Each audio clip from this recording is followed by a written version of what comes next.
우리 목사님 나오실 때 할렐루야! 네, 반갑습니다.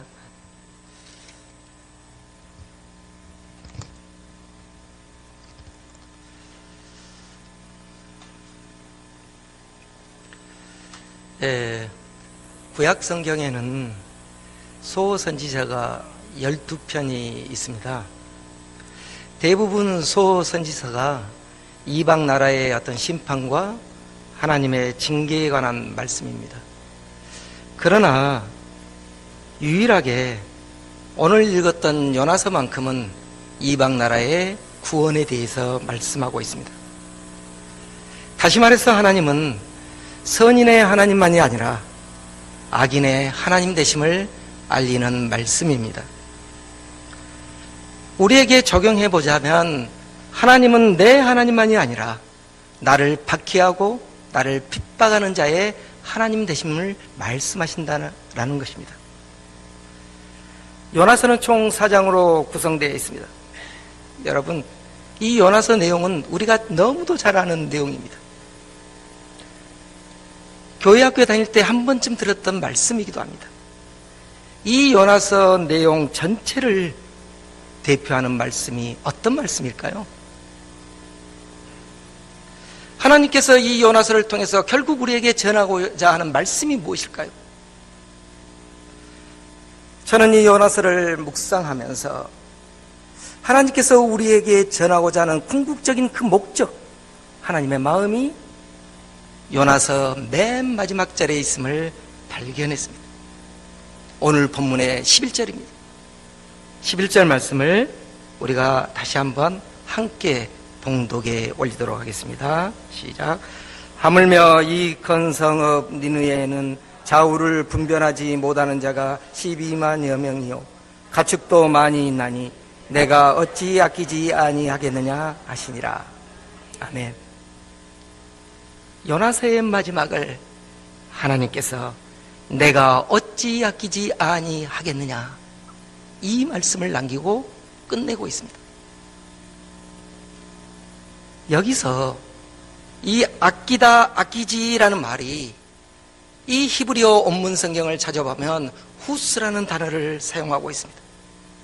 이 후스라는 히브리어는 아끼다라는 뜻만 있는 것이 아닙니다. 이 후스에는 불쌍히 여기다, 긍휼히 여기다라는 뜻도 있습니다. 그래서 미국 사람들이 가장 저널하게 사용하고 있는 미국 표준 성경은 이 대목을 컴패션을 갖고 해석하고 있습니다. 우리말로 해석하자면 내가 어찌 긍휼히 여기지 않겠느냐라는 것입니다. 왜 하나님께서 요나서의 마지막을 내가 어찌 긍휼히 하지 않겠느냐라는 말씀으로 끝내고 있을까요? 저는 이 말씀을 중심으로 해서 요나서를 전체적으로 다시 묵상해 보았습니다. 묵상해 보니 이 도망치는 선교사, 화내는 선교사 이 요나를 교육시키시는 하나님의 모습을 발견할 수 있었습니다. 하나님께서 이 요나서의 마지막을 내가 어찌 긍휼히 여기지 않겠느냐라고 끝맺고 있는 것은 요나야, 선교사인 요나야, 너도 이 마음을 품어라 라는 말씀인 것입니다. 곧 요나서 전체에는 교육자이신 하나님의 모습을 볼 수 있었습니다. 오늘은 교사 헌신 예배입니다. 요나서를 교육하시는 이 하나님의 모습을 우리가 성찰하면서 교사인 나 자신을 바라보는 시간이 되었으면 좋겠습니다. 오늘 본문 1절 말씀을 다시 한번 우리가 봉독해 보도록 하겠습니다. 요나가 매우 싫어하고 성내며입니다.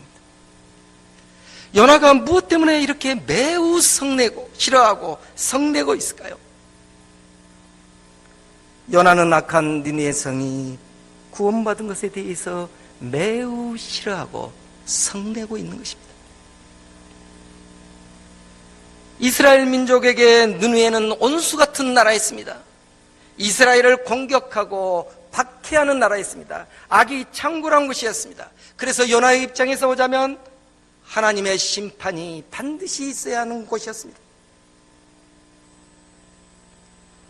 그래서 요나는 처음에 하나님께서 니느웨로 가라고 명령했을 때 하나님의 명령을 거부하면서 저 멀리 다시스로 향해서 도망쳤습니다.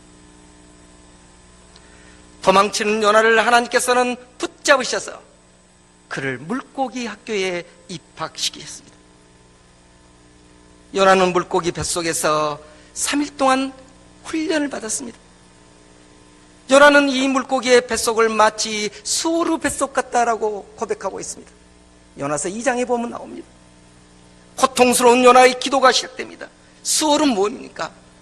음부이며 지옥 같은 곳입니다. 그런데 요나는 이 지옥 같은 곳에서 하나님을 다시 만났습니다. 그리고 자신에게 주어진 모든 고난을 하나님이 주신 것으로 받아들였습니다. 곧 요나는 자신에게 일어난 모든 일을 하나님의 섭리로 해석했습니다.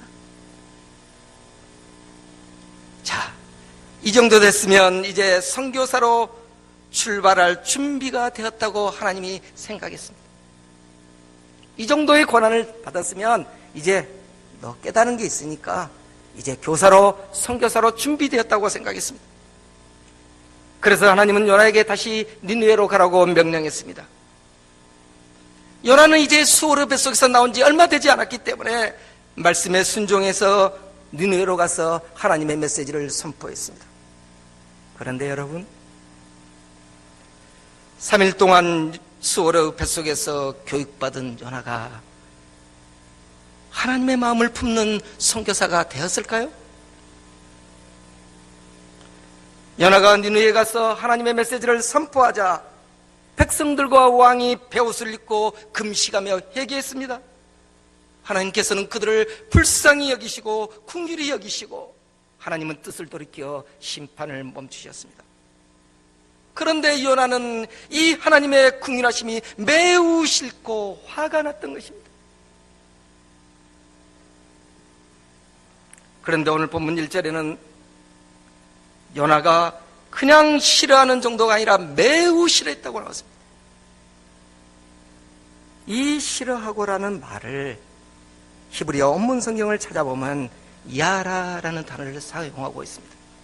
히브리어 이 야라는 싫어함의 정도가 몸을 불불불 떨면서 몸을 벌벌 떨면서 싫어했다는 것입니다.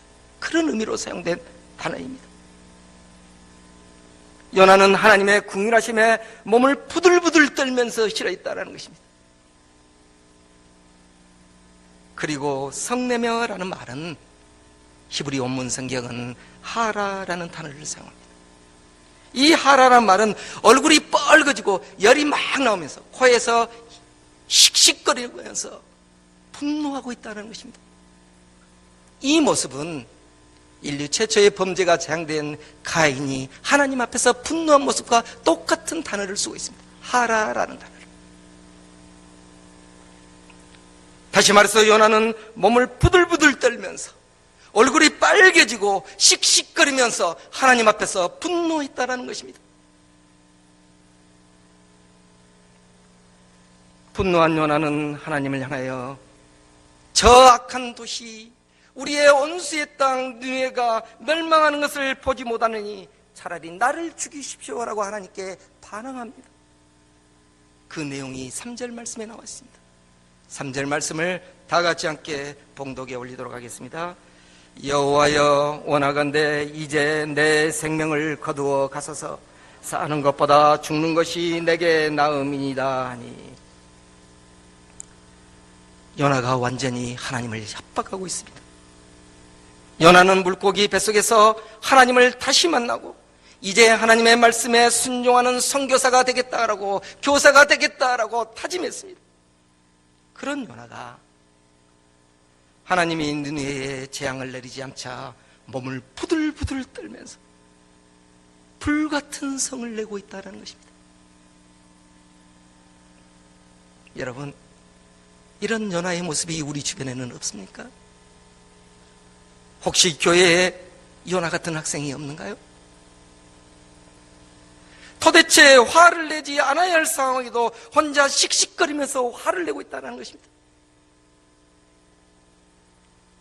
이런 학생을 보면 교사의 심정이 어떠하겠습니까? 이런 말이 나오겠죠. 너 다음 주부터 나오지 마. 여기가 너희 집이야? 이런 말을 하고 싶지 않겠습니까? 그러나 교육자이신 하나님께서는 요나에게 다음과 같이 말씀하십니다. 4절 말씀을 다 같이 봉독하겠습니다. 여호와께서 이르시되 내가 성내는 것이 옳으냐 하시니라. 하나님은 성내는 요나에게 해초리를 든 것이 아니라 요나야 내가 성내는 것이 옳으냐라고 묻고 계시는 것입니다. 이것은 무엇입니까? 하나님은 요나에게 다시 생각할 기회를 주신 것입니다. 저는 이 요나야 내가 성내는 것이 옳으나 이 말씀 속에서 하나님의 안타까운 심정을 저는 느낄 수 있었습니다. 요나야 너 변화되었잖아. 너 다시 주의 성전만 보겠다고 고백했잖아. 그런데 왜 화를 내니? 너도 이제 나와 같은 마음을 품어. 라는 이 하나님의 음성이 들려옵니다. 요나는 수월의 뱃속에서 다시 하나님을 만났지만 그의 성품과 기질은 전혀 변화가 되지 않았습니다. 요나는 하나님의 말씀에 순종해서 니느웨에 가서 하나님의 메시지를 선포했지만 온전히 하나님의 궁윤하신 마음을 갖고 전하지 못했습니다. 요나는 형식적인 순종만 했지 그의 마음까지 순종하지를 못했습니다. 여전히 요나에게는 자신의 생각, 자신의 고집, 자신의 입장이 있었습니다. 하나님께서는 우리의 마음까지 순종하기를 원하십니다. 그런데 여러분, 요나는 이런 하나님의 성품을 몰랐을까요? 아닙니다. 요나는 하나님의 성품을 누구보다도 더 잘 알았습니다. 그 내용이 2절 말씀에 나옵니다. 2절 말씀 중간 부분에 보면 요나가 이렇게 이야기합니다. 주께서는 은혜로우시며 자비로우시며 노하기를 더디하시며 인애가 크시사 뜻을 돌이켜 재앙을 내리지 아니하시는 하나님이신 줄을 내가 알았음이니이다. 요나는 선지자입니다. 교사입니다. 하나님의 성품에 대해서 그 누구보다 잘 알고 있었습니다. 그러나 요나는 하나님에 대한 지식만 있었지 하나님의 성품에 그의 전 인격이 참여하지를 못했습니다. 곧 요나는 부름받은 선교사이지만 부름받은 교사이지만 요나는 하나님의 마음을 품고 복음을 전하지 못했다라는 사실입니다. 하나님의 마음으로 선교하지 못한 요나를 하나님께서는 다음과 같이 교육하기 시작합니다. 이제 하나님의 구체적인 실물 교육이 시작됩니다. 5절, 6절부터 하나님께서 이제 요나를 교육한 장면들이 나옵니다. 5절에 보면 요나는 이제 니네가 어떻게 멸망하는가를 보기 위해서 하나님께서 뜻을 돌이켰지만 지 고집대로 앉아서 성읍 동편에 초막을 짓고 니느웨를 바라보고 있는 것입니다.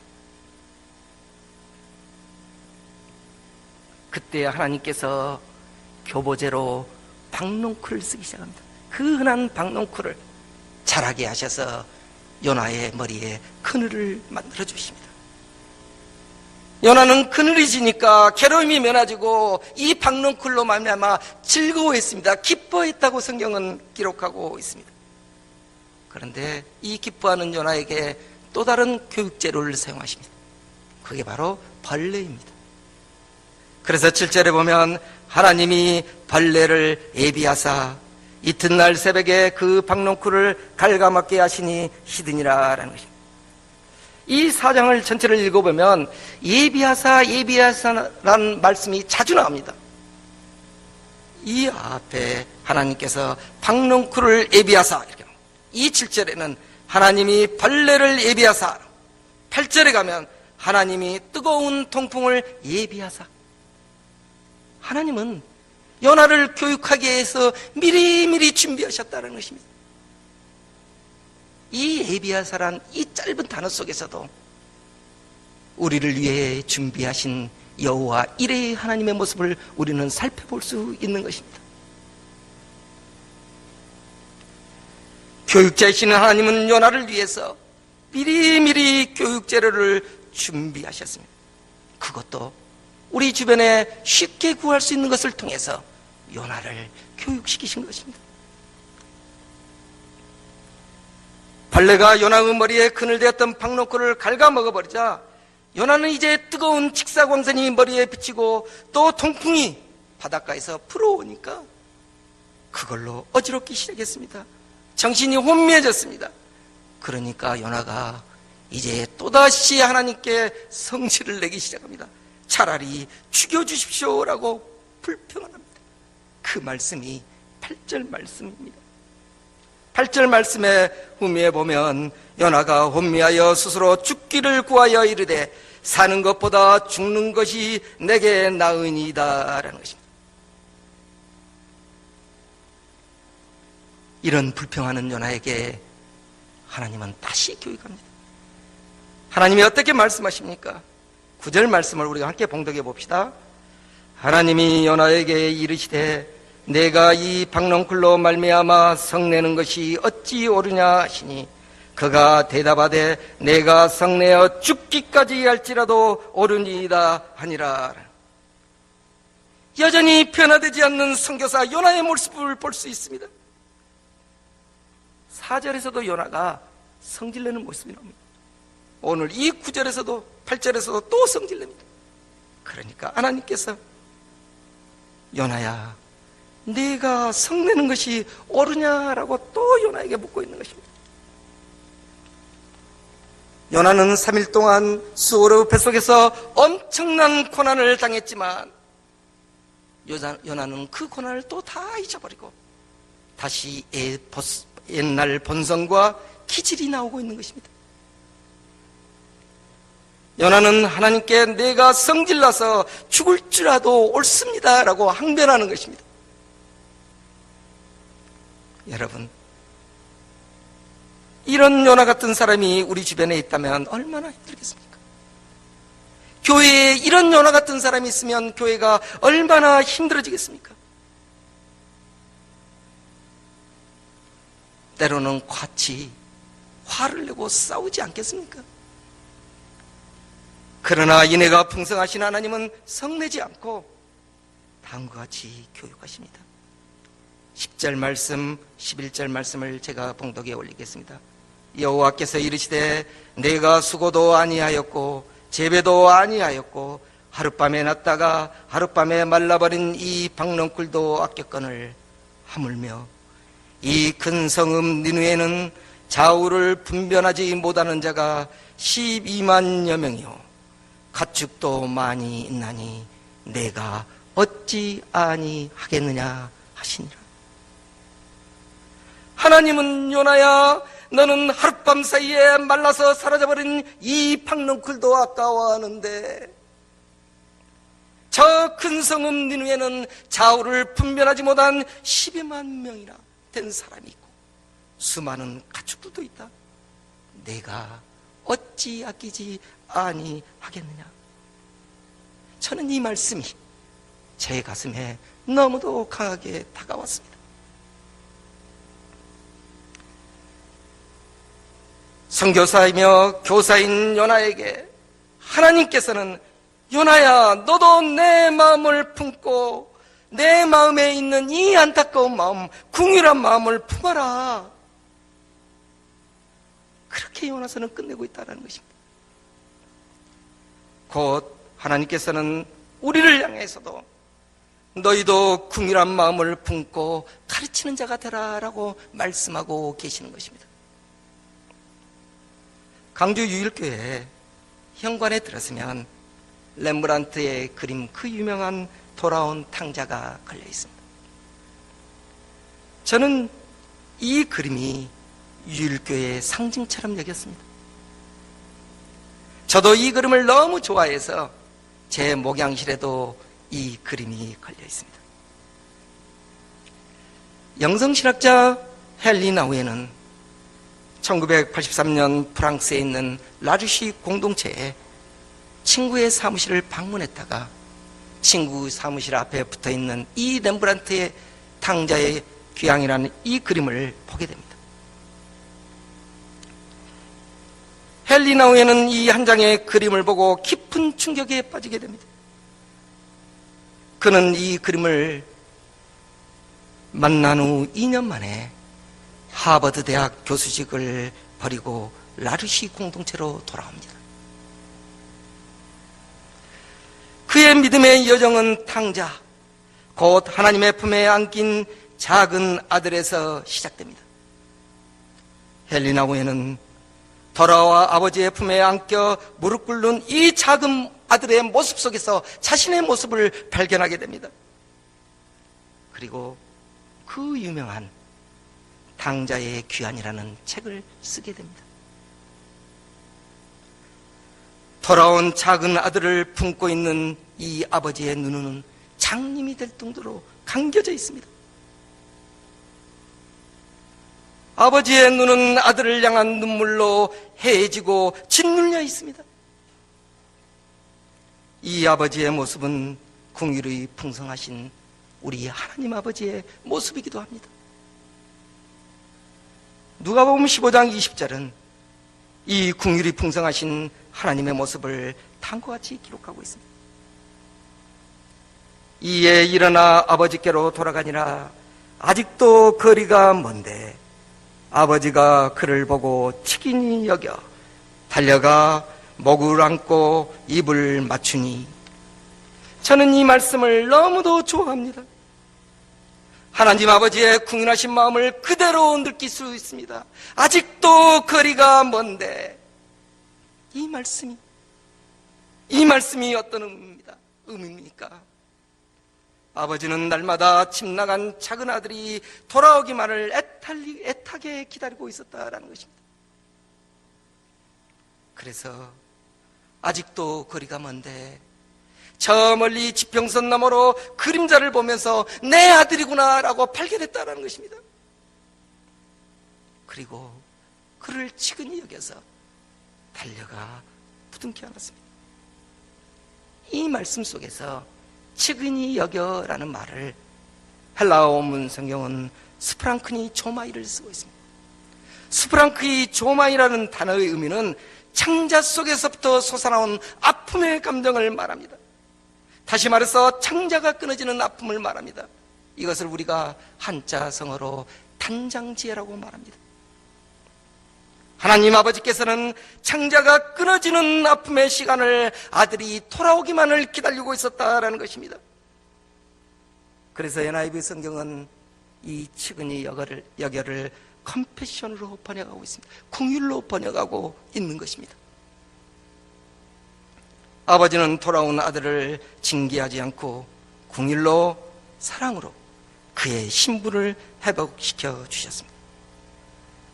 그런데 렘브란트의 그림 오른편에는 심판의 눈으로 동생을 내려보는 형의 모습이 그려져 있습니다. 저는 이 큰아들의 모습이 마치 요나의 모습처럼 느껴졌습니다. 큰아들은 아버지의 마음을 품지 못했습니다. 그에게 동생의 잘못만이 생각났습니다. 그에게 동생은 반드시 죄의 대가를 받아야만 했습니다. 그래서 형은 아버지가 동생을 환영하고 만찬을 베풀자 아버지에게 분노합니다. 아버지의 살림을 창녀들과 삼켜버린 이 아들을 어찌 아버지는 살찐 송아지를 잡으셔서 환영합니까? 라고 아버지에게 분노한다라는 것입니다. 마치 요나가 하나님, 니누에는 논수의 나라입니다. 악이 가득하고 폭력과 압제를 행사하는 나라입니다. 반드시 저 악한 니누에는 심판받아야 합니다라는 이 요나의 모습이 바로 큰아들의 모습인 것입니다. 이런 요나를 향하여 하나님께서는 내가 어찌 긍휼히 여기지 않겠느냐라고 말씀하십니다. 하나님께서는 큰 아들의 자리에 있는 우리가, 요나의 자리에 있는 우리가 아버지의 자리로 옮겨가기를 원하십니다. 하나님 아버지의 마음을 품고 긍휼과 사랑으로 가르치는 교사 되기를 원하신 것입니다. 요나 같은 교사가 아니라 하나님의 마음을 품는 교사 되기를 하나님은 간절히 원하고 있는 것입니다. 오늘 주신 이 말씀을 묵상하면서 잠시 기도했으면 좋겠습니다. 우리가 이렇게 기도했으면 좋겠습니다. 하나님, 이제 제가 하나님의 궁일하신 마음을 품고 아이들을 가르치는 교사 되게 해주시라고. 하나님, 내 마음속에도 아버지의 마음을 품을 수 있는, 그 궁일한 마음을 품을 수 있는 교사 되게 해주시라고. 우리가 오늘 이 말씀을 묵상하며 잠시 기도하도록 하겠습니다. 아버지 하나님 주여, 생각해 주시옵소서. 오 하나님 아버지,